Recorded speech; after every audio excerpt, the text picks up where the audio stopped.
kabrado, reho ang 11 days after ng bagyong Christine. At yan, nasa mga tabihan na lang.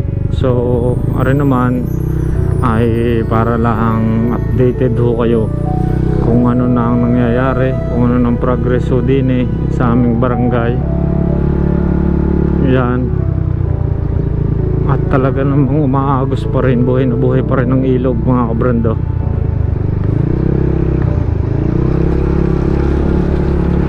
Ayan o, pati school meron pang tabon-tabon. Ayan, talaga namang mahirap ho. Mahirap kaagad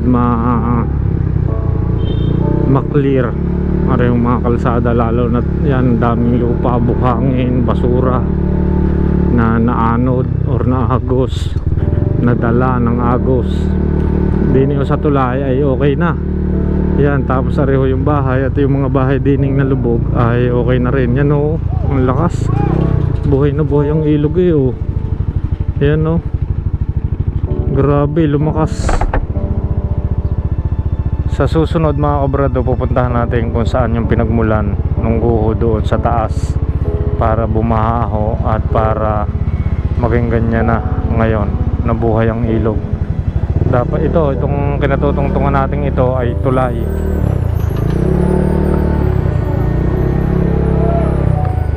Umawas ang tulay or nasarahan. Dito sa nayon ng Sampaloc, yun, ganun pa rin. Malinis naman yung mga hindi naapektuhan. Kunting mga gabok-gabok lang talaga. Hanggang ngayon, ang dami pa hong gabok. Magabok pa rin ang mga gilid-gilid. Ito ang gitnang kalsada, hindi yan sa mga gilid-gilid na kalsada. Yan ang magabok. Kaya ang bahay namin ay talagang araw-araw gabok. Yan, no? Sasakyan. Magabok talaga. Ayan, yan, may mga evacuees pa rin pala din Ang dami pa rin palang evacuees din sa Sampaloc. At rin sasakyang are ay hindi na rin nakuha. Ayan o, mga sasakyan o, hindi na binatak. Ayan, yung mga tanyo naman parang na-ambush. Ayan o, sasakyan. 11 days na pero hindi pa rin nakukuha. Ayan o. Tapos rin din ho sa kabila, tanggal ang bumper at are PIDMIC shuttle service, tsaka ang truck pingkot-pingkot. Yan, ngayon lang lumitaw. At areho ang tambak din ho sa gilid. Nariyan natin ang baknan nila. Ayan o, ang gumuho.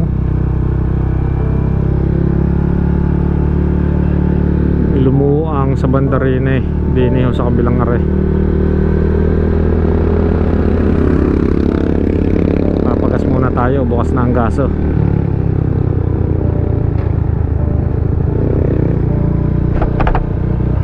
Hanggang ngayon wala pang internet sa amin ho. Pula. Sandaan.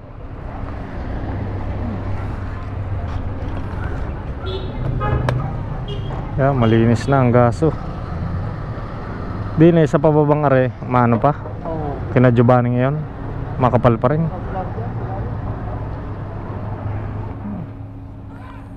Yun, puno.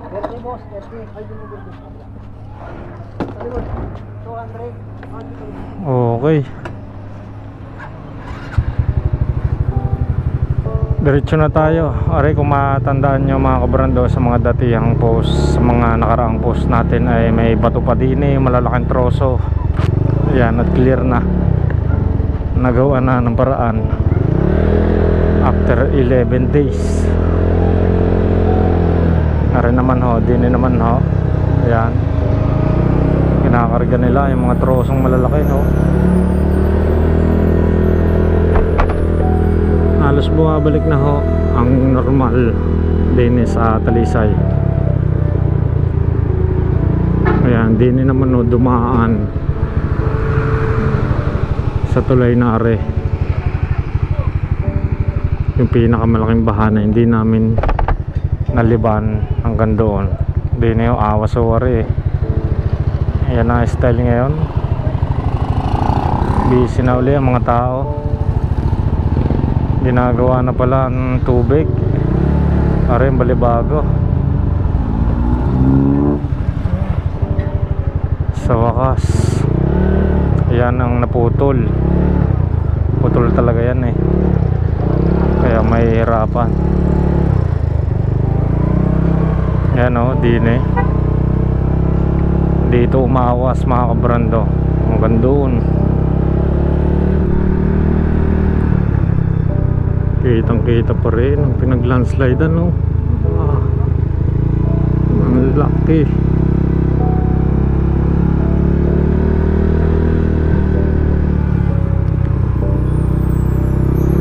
Ngayon ho ay pupunta tayo ng Laurel. Atin namang bibisitahin ang simbahang bato. Titingnan natin kung okay na, kung balik na uli sa dati. Pero ang balita ko parang may nadala daw ng mga santo dahil sa baha, dahil sa bagyo. Pero titingnan natin mga kabarando. Bibisitahin natin doon kung okay na makalipas ang 11 araw. Areho mga kabrando, nandito naman tayo sa Libiste at okay na ho, pati mga gilid-gilid yan konting-konti na lang at hindi na, kahit hindi na gamitan ng heavy equipment, pwera lang ho sa banda din eh. Ayan ho, may nakabunton pa rin din eh sa gilid na are na siyang dinaanan ng baha.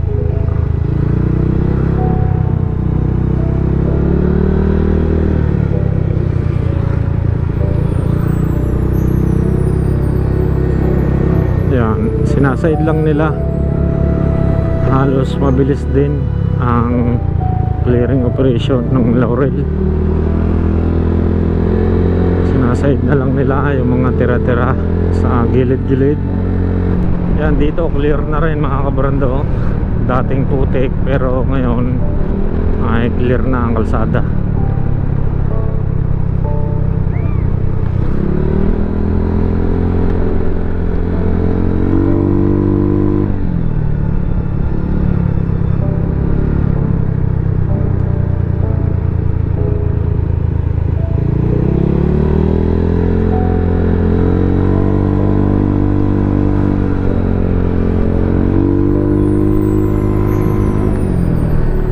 Diniho ang parking ng Magnificat, yung biyaheng minibus.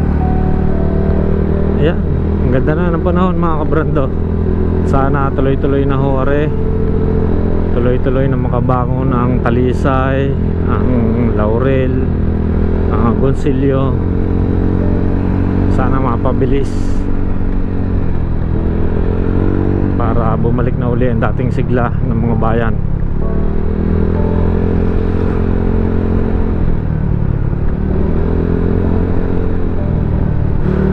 Hindi din ako tayo sa bayan mga kabrando, kaya nag helmet na tayo ngayon dahil sobrang gabok talaga oh.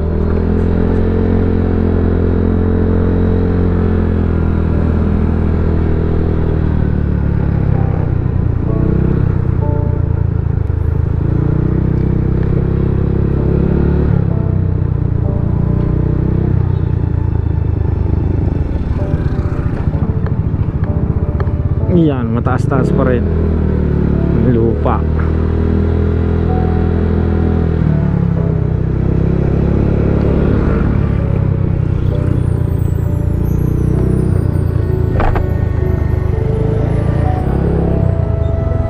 Nakalimutan ko na. Hindi ko, sa totoo lang mga kabrando, hindi ko talaga halos kabisado din eh sa Laurel ang mga barangay. Tatanong lang natin din eh. Boss, pwede magtanong, saan ang papuntang simbahang bato? Dito ka nadadaan sa ano, kasi tutulan-tulan. Ah, yo, saan ang daan? Dito, pag dami mo dyan, dito, liligaw ka lang doon sa may motor na. Ah, diretsuhin mo lang yun. Kung ano dadaan sa Bugaan. Bugaan sa may Sabungan. Oo, sa may Sabungan. Ah, doon pa pala yung simbahang bato. Kung ano dadaan kasi doon na dumadaan. Ah, tapos Pagdating mo doon, tanong ka na lang. Kasi tuturo naman tayo. sige, thank you. Thank you, bossing.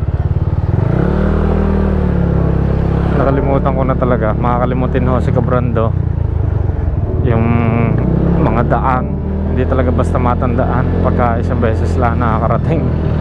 Napakahirap, lalo pagka garne hindi mo kabisado. Ngayon halos ilang beses na tayong dumadaan din kaya parang nakakabisado na natin. Hindi naman ho tayo talagang masyadong gumagala din sa Laurel.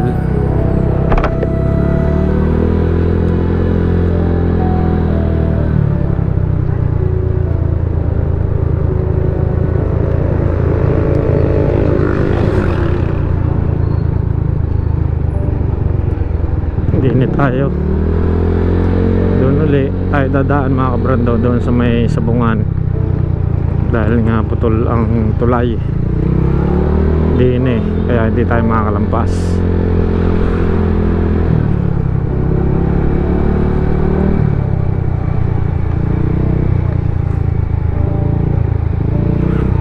Yan, maganda na ang kalsada mga kabrando.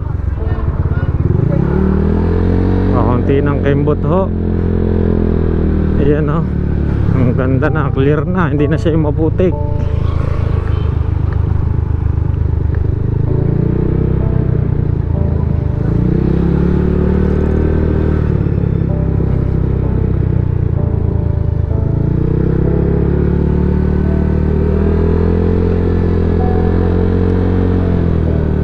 Dire-diretso na tayo mga kabrando sa simbahang bato para makita natin kung kumusta na nga pagkatapos ng bagyo.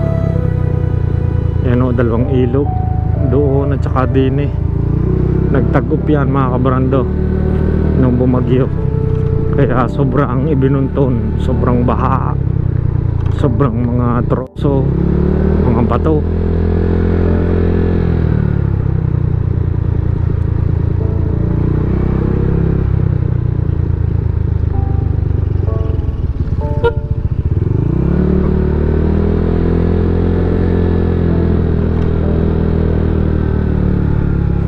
Yan o, mga bahay ay sadya namang kuwan, napakahirap maglinis niyan.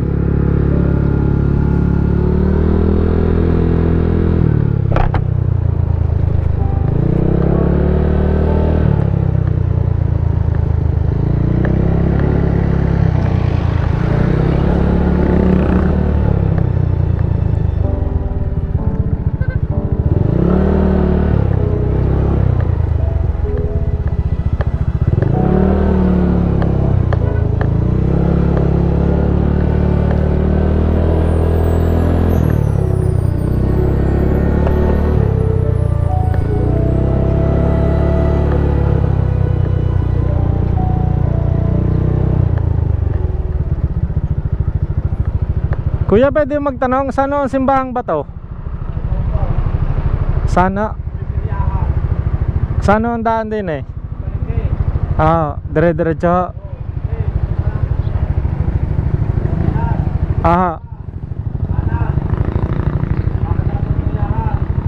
Yun o, kakaliwa ho. Sabi na parang nailigaw yata ako may tropa.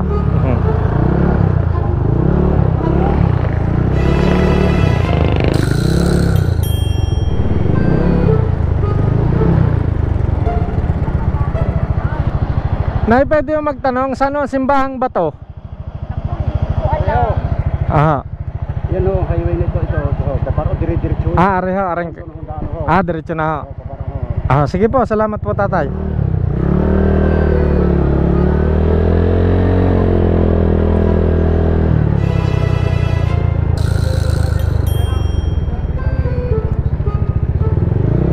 Alright, diretso na tayo mga kabrando, papunta ng simbahang bato. Di na mga kabrando, buhay na uli ang palengke. Syempre hindi tayo papatalo sa kalamidad. Kailangan natin maghanap buhay, kailangan nating umahon, kailangan natin bumangon sa araw-araw.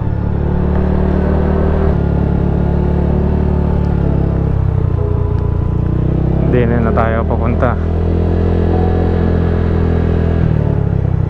Makikita natin ngayon kung ano ang style, kung kumusta na kaya ang Simbahang Bato.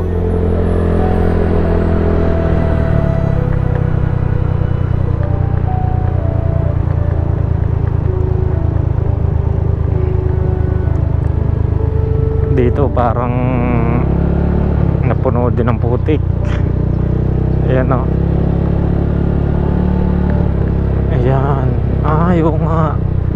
Din nga pala, umawas din. Tingnan nyo mga kabrando. Ayan nga pala yung kabila. Doon yung pinagtag-op na ilog. Ayan. Ayan nga pala.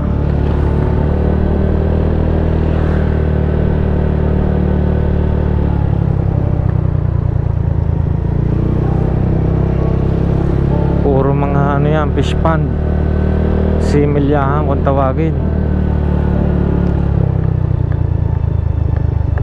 Yan, kagaya ho na rin, garne.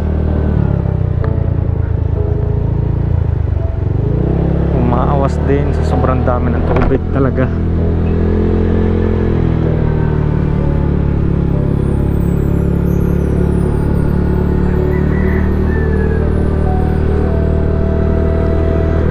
Yan o.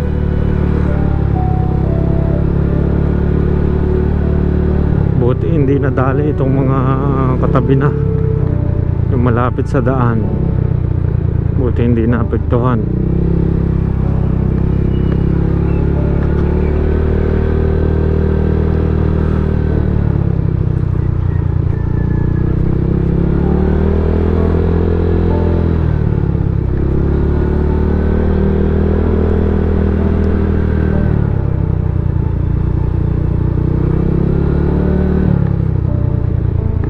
Ayun. Grabe pala doon. Grabe. Mamaya daanan natin yan mga kabrando. Yung pinagmulaan. Grabe.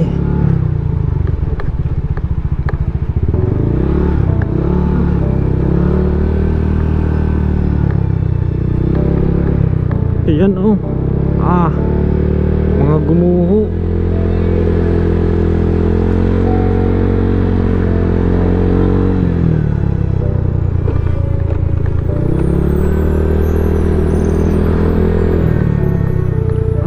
Kita yung mga guho.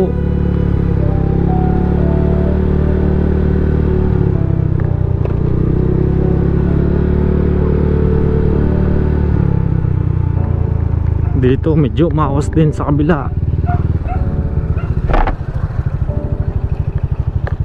Yan ang ilog, buhay na. Ayun ang kalabaw. Sarap ng ligo.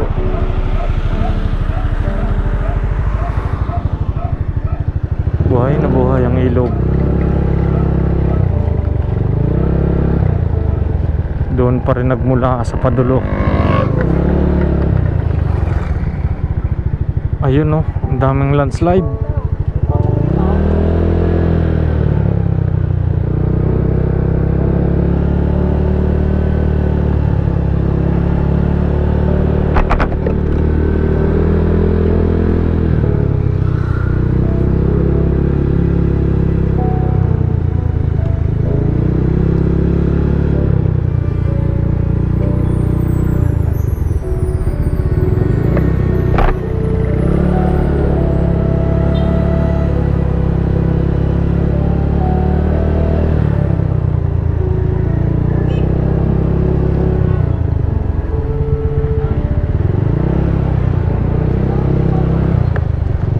Boss, pwede magtanong saan ang Pasimbahang Bato? Dito, pero may punta ako kayo simbahan. Bawal. Hindi pa ako nakakarating. Pero kahit doon lang sa harapan, okay lang. Makadiret. Hindi ako pinapasok. Sige. Dyan lang. Tapos pag ganun yung sumilog, kakanan kayo. Sira pa. Ginagawa pa nila. Ano, mayroong bato pa sa babaw ng mapit na mukha. Ay, oo. Oo. Okay, salamat din eh. Tapos kakanan. Ganun yung sumilog, kakanan. Oo, salamat. Thank you.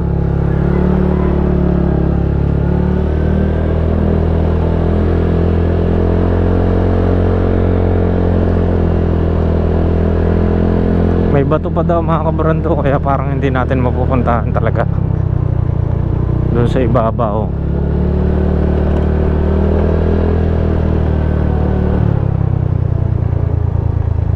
Pero itatry din natin mga kabrando doon sa nandoon kung kaya. Yan ang dinaanan din ito mismong ilog, kakanan din eh. Ang tibay naman ng tubo, hindi naputol. Ayan, guwabang ilalim na rin, kaya may ganan.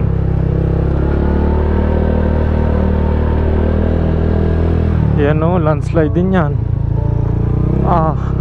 Tragis.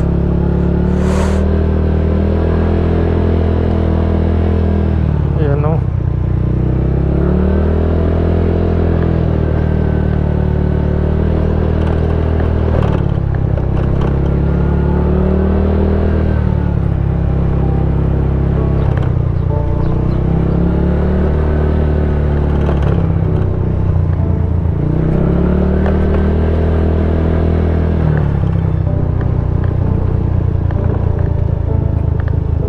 Dinin na tayo. Sir, malapit na ang simbahan ba to? Dini ha? Sige. Thank you po.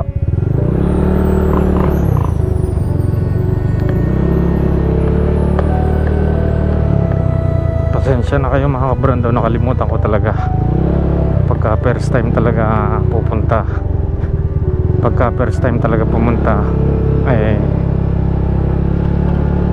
hindi ko pa masyadong matandaan. Pero rin na, nakita na natin nga may guho, nakita na agad natin simbahang bato. Kumusta na kaya?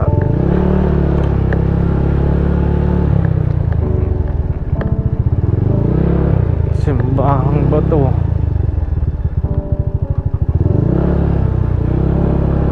Ini, try pa natin lumapit.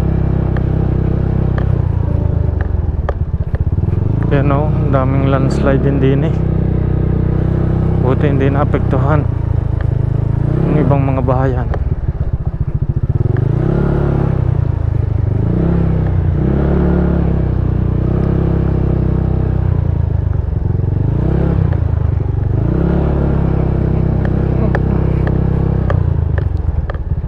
Hindi nga talaga tayo makakalapit mga kabrando.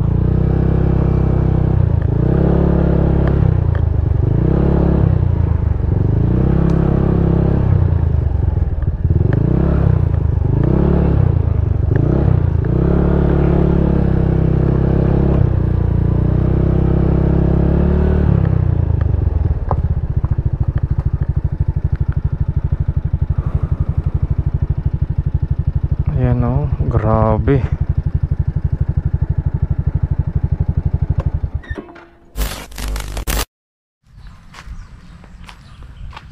So yan mga kabarando, nandinin na ho tayo sa buong palibot. Nandinin na ho tayo sa may tapat ng simbahang bato dito sa Laurel, Batangas. At areho ang style ngayon. Yan. Wala, tayo lang mag-isa ang tao din eh. Walang katao-tao. Yung pala, si nanay meron. Natin lang kakumustahin din eh. Ayan, bawal pang pumasok sa simbahang bato.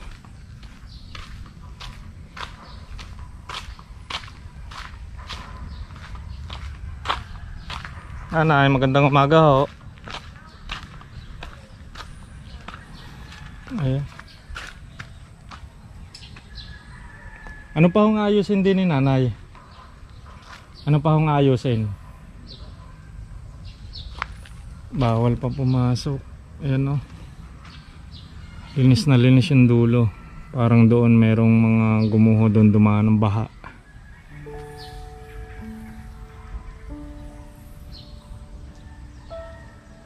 Bawal, hindi tayo makakalapit.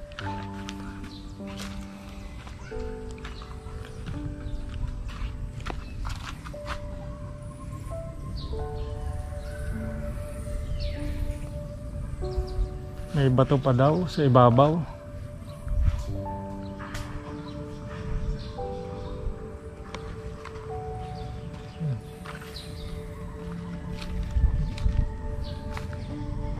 Try lang natin lumapit ng konti.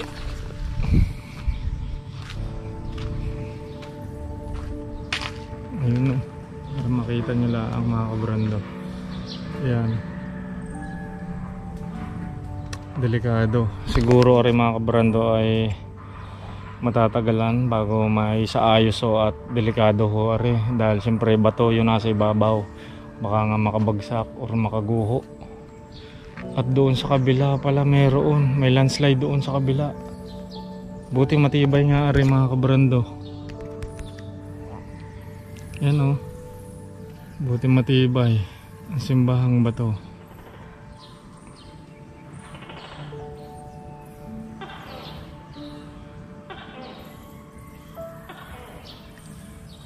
Okay mga kabrando, try pa nating makalapit ng konti.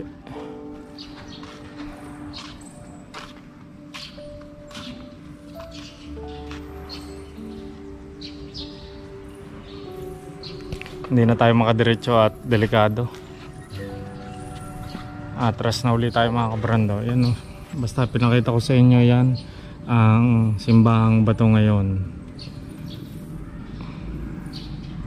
Pagkatapos ng bagyong Christine. Pero malinis na yung kapaligiran niya. Siguro may mga ilan-ilan nang nagpupunta pero mga taga rin nila. Pero pagka yung mga taga ibang lugar hindi papayagan dahil nga napakadelikado. Tingnan natin din sa tagiliran yung guho.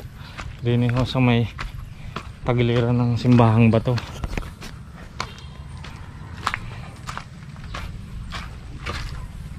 Ayan o. Grabe.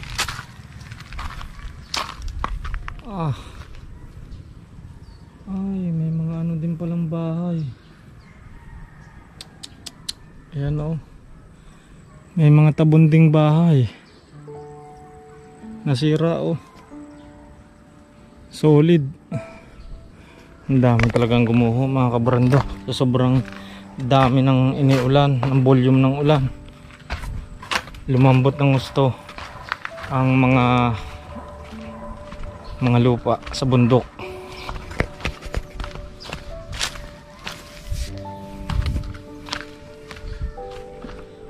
Tingnan natin din yan o.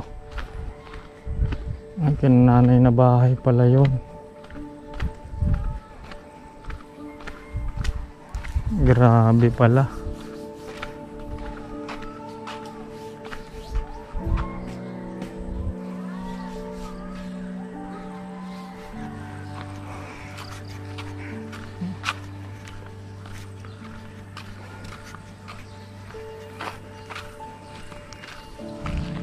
Puntahan din natin sa gilid mga kabarando dahil may dumaan din na baha.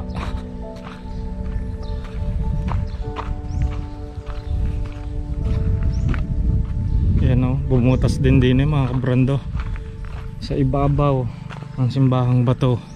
Ayan o, doon nagmula sa ibabaw, dire-diretso paparne sa baba.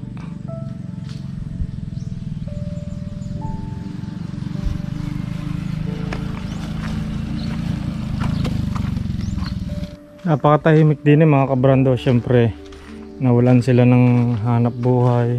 Yan, mga tinda-tindahan o aring narin sa ating palibot. Yan, dahil nga sa nangyaring bagyo yun nga, siyempre walang pupuntang mga turista din or mga taga ibang lugar para sumimba din sa simbahang bato. Kaya hindi na rin sila nagtitinda pa. Hindi pa open sa public mga kabrando. Yan ang simbahang bato natin din sa Laurel. Magantay lang tayo kung kailan uli i-open, pero tingin ko ay medyo matatagalan ho are kung kailan ma-open uli aring simbahang bato, dahil syempre parang may pobya pa. At saka sabi nga nung isa nating tinanong doon sa daan, yun parang may bato doon sa taas, delikado, baka makalaglag oh. Mga naggitak-gitak, baka lumaglag mga kabarando. Malaki pa naman bato naroon sa taas, saktong-sakto doon sa baba, sa pinakasambahan, sa pinakadasalan ho doon. Kaya bawal pa. Siguro matatagalan pa talaga. Kailangan may isaayos muna ng gusto bago i-open ulit sa public. Ano yung simbahang bato. Yan mga kabrando, ang kanilang mga pwesto ng tindahan. Wala munang tinda. Napakatahimik mga kabrando. Napakatahimik ko din eh. Parang maririnig nyo lang huni ng ibon.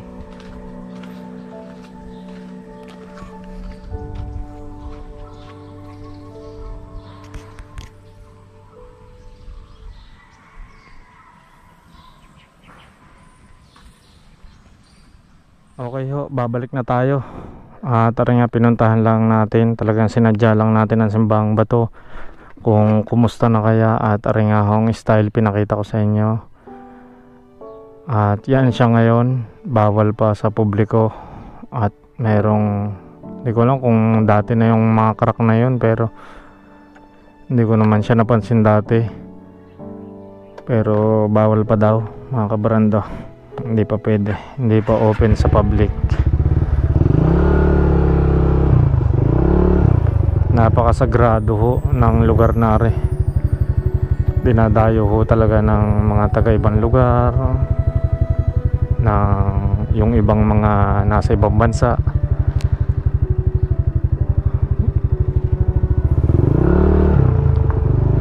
Paalam po. Buti talaga hindi na tabunan ng sobra yung isang bahay na yun doon sa naglandslide, doon sa tagiliran ng simbahang bato.